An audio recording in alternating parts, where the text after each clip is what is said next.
नमस्ते, स्वागत है आप सबका अपना चैनल क्लीन भोजपुरी में। तो वीडियो को आगे देखने से पहले लाइक करिएगा, चैनल पे नए होंगे तो चैनल को सब्सक्राइब कर लीजिएगा।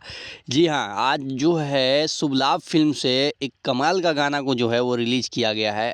आप में से जो भाई नहीं पता है, आप सब जाकर इस गाने को शुभ लाभ फ़िल्म पे सुन सकते हैं, पवन सिंह जी का, जिसका बोल है बीच जयमाल पे। गाना काफ़ी मतलब बढ़िया है, एक तरीके से कह सकते हैं ना कि एंटरटेनमेंट भी इसमें डाला गया है, कॉमेडी भी है, जो बीच में बेवफ़ा बेवफ़ा ज़ोर से बोलो बेवफ़ा, ये करके जो वो लाइन है ना, बहुत ही मतलब एंटरटेन कर रहा है। साथ ही साथ जो है ये गाना लगन वाला, मतलब लगन को ध्यान में रखते हुए बनाया गया है। आमतौर पे ये जो है हर एक लवर के साथ होता है, उसी के बीच में जो है ये गाने को दर्शाया गया है और एंटरटेनिंग मतलब कह सकते हैं कि गाना है। और गाना ऐसा लग रहा है कि हाँ, डीजे पे लोग जब बजाएंगे तो काफ़ी ज़्यादा इस पे एंजॉय करेंगे और सुनेंगे।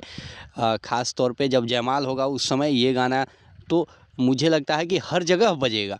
बाकी आप लोग जाकर सुन के हमें ज़रूर बताइएगा कि ये गाना कैसा रहा और कैसा लग रहा है आप लोग को, क्योंकि धीरज बबुआन का लिखा हुआ गाना है, प्रियांशु सिंह का म्यूजिक है, पवन सिंह इस गाने को गाए हैं अकेला। थोड़ा बहुत कोरस का काम जो है उसमें शिल्पी राज का है।